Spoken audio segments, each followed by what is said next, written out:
Sir आज एक हफ्ते हो गए हैं इस इंसिडेंट को, एक हफ्ते बाद भी जनता इस जो पुलिस ने जो कार्रवाई करी है उससे अभी भी खुश नहीं है, तो आप इस पे क्या कहना चाहेंगे? कारण ये ना भाई साहब कि अगर आज हमारे देश के हालात ये हैं, आज मतलब हमारे 70 साल के हालात ये हो गए हैं कि हमारा आदमी को प्लीज़ करने की कोशिश करते हैं, उसके कारण से लॉ एंड ऑर्डर की इम्प्लीमेंटेशन नहीं हो पाती। तो पुलिस को भी इस मुद्दे से बाहर निकल के सच्चाई के साथ चल के लॉ एंड ऑर्डर को इम्प्लीमेंट करना ही चाहिए और करना ही पड़ेगा, इस पर कोई हल ही नहीं है हमारे पास में। कहा जाता है कि दिल्ली पुलिस इंडिया की सबसे एडवांस पुलिस है, फिर भी इस छोटे से अपराधी को पकड़ने में दिल्ली पुलिस को एक हफ्ते से ज़्यादा का समय लग चुका है, तो इस पर आप क्या कहना चाहेंगे? बात अपराधी को नहीं है, बात यह है कि पुलिस भी कभी कभी देखती है कि इसकी जात बिरादरी क्या है, कहीं मेरे ऊपर विरोध तो नहीं होगा। आज पुलिस को अपने कानून के रूप से काम करना चाहिए, इससे हटना चाहिए कि इससे क्या है, उस बच्चे को इंसाफ दो, वो छोटा बच्चा है, उसके जीवन में उसके मस्तिष्क जो इसका क्या असर पड़ेगा वो पुलिस को भी सोचना चाहिए। पुलिस को भी एज ए ह्यूमन बीइंग भी सोचना चाहिए कि उनका भी परिवार है जो कहीं और भी रहता है, कल को उसके साथ भी ऐसा कोई घटना हो सकती है। तो पुलिस को इससे हटना चाहिए कि कौन बिरादरी है, कौन जात है, कौन समाज है, कौन धर्म है, उससे उठ के अपना जो है लॉ एंड ऑर्डर उसके ऊपर काम करना चाहिए। जो प्राइम विक्टिम यहाँ पे बताया जा रहा है रफीक, वो एक विशेष समाज से बिलोंग करता है। विशेष समाज का मुस्लिम समाज बोलिए ना, आप विशेष समाज क्यों बोलते हैं? तो एक समस्या यही है कि हम लोग विशेष समाज बोलते हैं। विशेष समाज कौन है? सनातन है विशेष समाज, जिसकी जड़ें कितनी गहरी है इस हिंदुस्तान के अंदर, रादर पूरे विश्व के अंदर, वो विशेष समाज कहती है उनको। तो आपको क्या लगता है पुलिस के ऊपर में किसी भी तरीके के दबाव है, क्योंकि वो मुस्लिम समाज से दबाव के ऊपर तो मैं नहीं कुछ कह सकता, लेकिन ये जरूर कहना चाहिए कि पुलिस कहीं ना कहीं पे चीज़ों को प्लीज करने की कोशिश करती है। भैया ये बीजेपी की सरकार होने के बावजूद भी न्याय के लिए अगर लोगों को इतना संघर्ष करना पड़ेगा, पूरे एक हफ्ते बीत चुके हैं और उन 2 बच्चियों के साथ में अभी भी न्याय नहीं हुआ है, रफीक बाहर घूम रहा है, तो आप इस पर क्या कहना चाहेंगे? पहले तो यहाँ बीजेपी की सरकार नहीं है, ठीक है, यहाँ सरकार जो है वो आम आदमी पार्टी की है।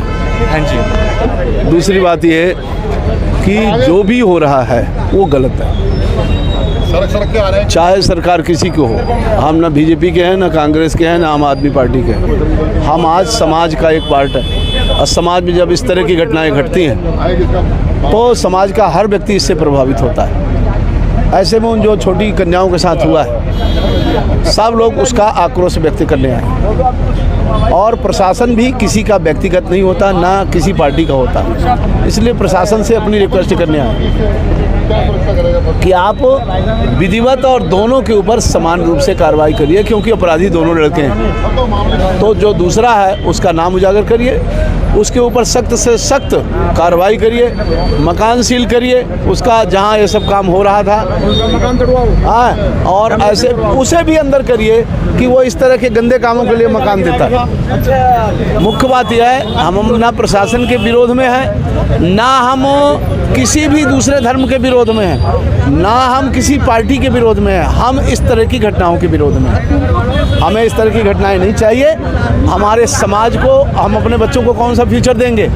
जहां 4 साल की कन्याएं सुरक्षित नहीं है, वो भारत क्या कभी आबाद हो पाएगा? आप सोचो।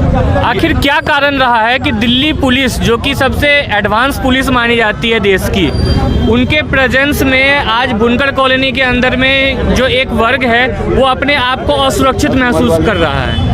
ऐसा क्यों है? देखो, दिल्ली पुलिस में बहुत ही काबिल और बड़े योग्य अफसर हैं, हम ये जानते हैं, और उन्होंने बड़े से बड़े मसले हल किए हैं, बड़ी से बड़ी व्यवस्था को ठीक किया है उन्होंने, ये भी बात सही है।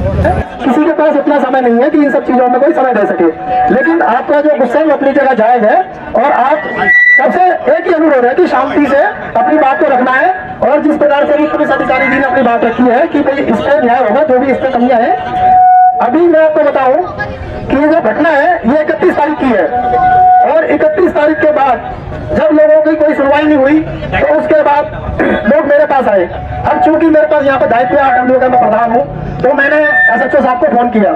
मैंने SHO साहब को कहा कि भाई हम चाहते हैं कि पब्लिक जो नाराज है और आपका जो सिस्टम है आमने सामने बैठ के इस चीज को जो है तय करे कि कहाँ कमी है, क्या चीज रह गई है, तो उसको ध्यान में रखते हुए SHO साहब ने कहा कि ठीक है जी हम मिल लेते हैं। तो हमारा बुनकर कॉलोनी में शाम को मिलने का तय हुआ। तो SHO साहब आए वहाँ पर और SHO साहब ने वहाँ पर सबकी बात ध्यान से सुनी, एक एक बात को उनके साथ जो एडिशनल SHO साहब, सब इंस्पेक्टर साहब आए हुए थे, उन्होंने उसको नोट किया और और उसके बाद SHO साहब ने कुछ बिंदुओं पे, लगभग 4 बिंदुओं पे उन्होंने सहमति प्रदान करी। जैसे एक तो जो मकान मालिक, जिस मकान में यह घटना थी, उसका जो मकान मालिक है, क्योंकि उसकी लापरवाही है, वो रहता तो है नहीं, और लोगों ने उनको बताया, निवासियों ने तो बताया कि इसमें मकान मालिक की भी जिम्मेवारी बनती है, जो उसकी जिम्मेवारी से भाग नहीं सकते। तो SHO साहब ने वादा किया कि उसके खिलाफ हम कार्रवाई करेंगे। दूसरा विषय कॉलोनी के निवासियों ने रखा कि वो जो किराएदार था, जहां पर ये गलत काम हो रहा था, पूरी कॉलोनी, पूरी मोहल्ला उसको जानती है, और पुलिस के जो एक दो लोग कांस्टेबल वगैरह वहां पे जाते थे, उनको भी बताया, और वहां पे SHO साहब के सामने सब महिलाओं ने बताया, खुलकर बताया। अभी उस दिन से वातावरण बदल रहा है। अब पुलिस जो है ना, इस तरह से बात कर रही है कि कोई अपनी बात सच्चाई बोल ना पाए। सब कह रहे हैं लिख के दो, मेरे पास भी आएगी, कुछ लोगों से लिखवा के तो यहाँ पे ये काम होता था। अब बताइए कि अगर पुलिस ये कहेगी कि जांच करके सबूत ला के दो, तो ये बताइए किसका काम है? ये पुलिस का काम है या लोगों का काम है? SHO साहब ने वहां पर कुछ लोगों को बोला कि भाई आप सबूत ला के दो, हम किसी के घर में नहीं घुस सकते। अरे जब वहाँ लोग स्टेटमेंट दे रहे हैं, महिलाएं बोल रही हैं कि भाई वहाँ पे 2-4 जाते हैं, 2-4 आते हैं, वहाँ पे लाइन लगी रहती है, तो आप तो पुलिस समझदारी से फैसला लेना चाहिए अपने स्टाफ को कि भाई क्या करना है, क्या नहीं करना है, गलत है सही है, उसकी जांच करो, अगर गलत है तो फैसला करो, उसके खिलाफ कार्रवाई करो, अगर सही है तो लोगों को बताओ कि भाई इसका कोई बात नहीं है। तो देखिए वो जो मुख्य आरोपी है रफीक, वो रफीक अभी तक गायब है, और उसका पब्लिक का मानना है, गली वालों का मानना है कि पुलिस ने मकान खाली कराया, पुलिस ने उसको भगा दिया, वो गायब है, उसका आता पता नहीं है, और उनका एक ढंग से मांगा जा रहा है, हमें क्या पता वो मांगा छुप गया। तो ये सारी बात बड़ा गंभीर विषय है, और मेरी पुलिस प्रशासन से, निवासियों की तरफ से, कॉलोनी वासियों की तरफ से, परिवार की तरफ से मैं अपील करता हूँ, रिक्वेस्ट करता हूँ कि जो दोषी है, मुख्य दोषी, और जो उसके साथ है, और जो वहां पर मौके पर चश्मदीद लोग थे, SHO साहब ने यह भी कहा कि जो चश्मदीद लोग हैं उनका हम स्टेटमेंट लेंगे, लेकिन अभी तक कोई स्टेटमेंट नहीं लिया है। कहने का मतलब इसमें बहुत सारी लापरवाहियां चल रही हैं। तो मुझे लगता है कि शायद प्रशासन जागेगा और जनता की और परिवार की बात सुनेगा, और जो दबाव बनाया जा रहा है जनता पर, उस दबाव को लेकर के न्याय की तरफ काम करेंगे, ऐसी मेरी अपेक्षा है। एक बार फिर से नारा लगाएंगे, भारत माता की, भारत माता की। एक विषय और है, हमारी पुलिस पूरी तरह मुस्तैद है। आप यहाँ पे बिल्कुल बेफिक्र होकर, निश्चिंत, निर्भय होकर रहिए। आपके ऊपर अगर कोई भी ऐसी चीज आती है, हम फौरन उस पर कार्रवाई करेंगे, और तमाम हमारी माता बहनों, बच्चों की और बच्चियों की खासकर उनकी पूरी सुरक्षा की हम जिम्मेदारी ले रहे हैं, और इस पर जो लीगल एक्शन है वो हमने कर दिया है।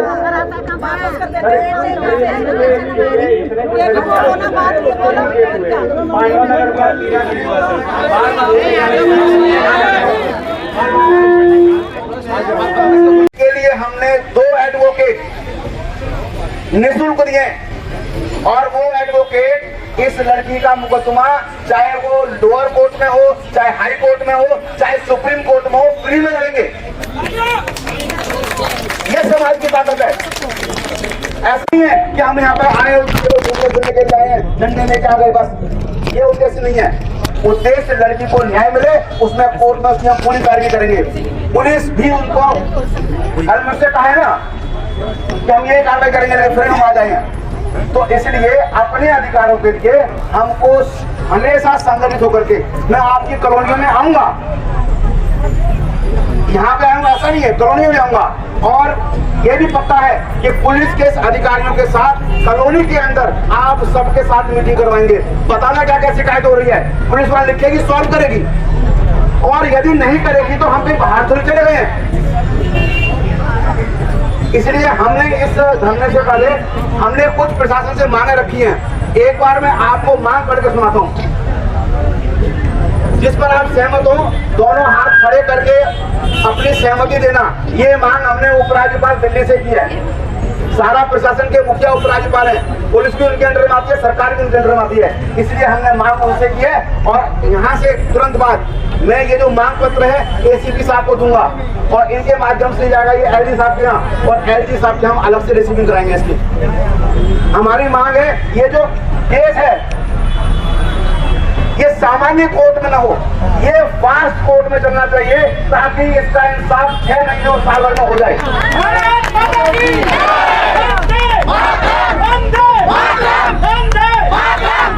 फास्ट कोर्ट में केस चलेगा तो 100% ये जो मामला है वो फांसी हो जाएगा, इसलिए आरोपियों को फांसी दी जाए, ये हमारी अगली मांग है।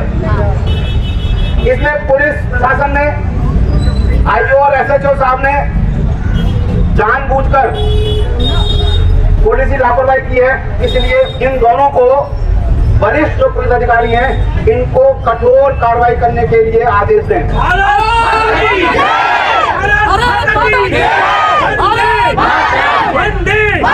और इसकी साजिश में शामिल जो रफीक है, जो फरार है, कल भी मेरी बात हुई थी, उन्होंने कहा था हम गिरफ्तार करेंगे। आज भी हमारी यही मांग है कि उस रफीक को तुरंत गिरफ्तार किया जाए।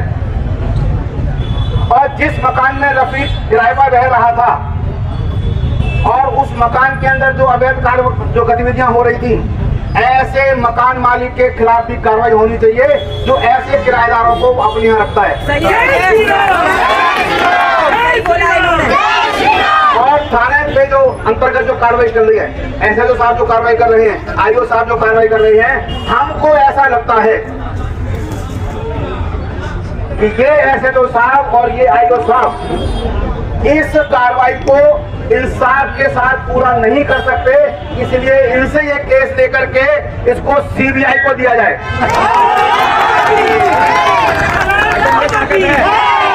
समाज की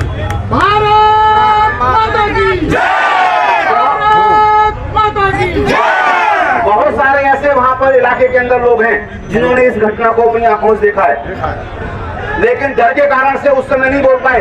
लेकिन आज कॉलोनी के लोग उनके साथ हिम्मत के साथ में खड़े हैं, इसलिए उन्होंने कहा है कि हम खुल करके गवाहियां देंगे। मेरी प्रशासन से मांग है उन चश्मदीदों के बयान दर्ज किए जाएं। जय श्री राम, जय श्री राम, जय श्री राम। और हमारे दिल्ली के मुख्यमंत्री, चाहे बेशक अभी जेल में, कोई बात नहीं, उन्होंने कहा है कि मैं सरकार जेल से चलाऊंगा। तो उस दिल्ली के बेटे से ये बेटी भी उनकी कुछ न कुछ लगी जब वो दिल्ली के बेटे हैं, और जब वो हर ऐसे विधायकों को किसी भी घटना में होने पर उनको 1 करोड़ रुपया दे सकते हैं, तो इस परिवार को 1 करोड़ की आर्थिक सहायता दी जाए।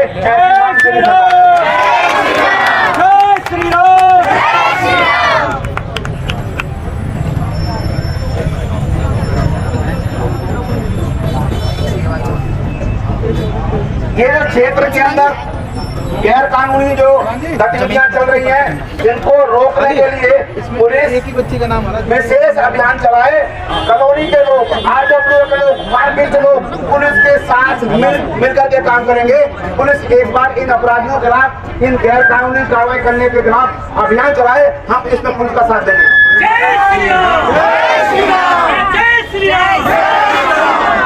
ऐसे ही यहाँ पर एक और अपराधी है, इसका नाम है अनवर अली।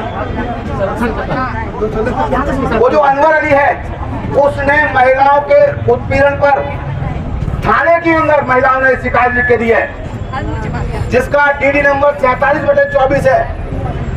ये बड़े दुख की बात है कि वो हाथ से लिखी गई कंप्लेंट जो थाने में दी गई, आज तक FIR में कन्वर्ट नहीं हुई है। मेरी प्रशासन से मांग है कि वो FIR में,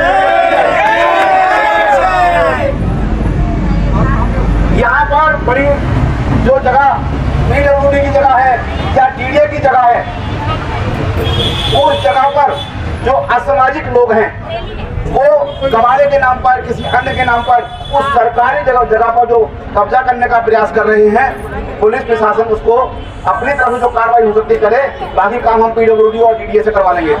जय श्री राम, जय श्री राम, जय श्री राम, जय श्री राम। इलाके में रोहिंग्या हैं और बांग्लादेशी हैं जो इस प्रकार के यहाँ पर अवैध गतिविधियों में शामिल हैं, उनको जांच की जाए, उनको पकड़ा जाए और कार्रवाई की जाए।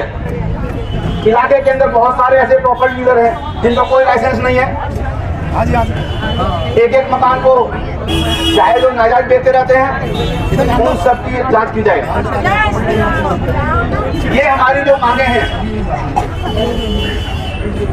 इन मांगों को पूरा करने के लिए सालों का समय नहीं है। हमारी ये मांग है कि इन सभी मांगों को ध्यान में रखते हुए प्रशासन अगले 15 दिन में, 20 दिन में, महीने भर में हमारी इन मांगों को पूरा करे, अन्यथा यहाँ से पुलिस उपायुक्त का कार्यालय इसी तरह की और वीडियोस के लिए हमारे YouTube चैनल परम न्यूज नेटवर्क को सब्सक्राइब करें।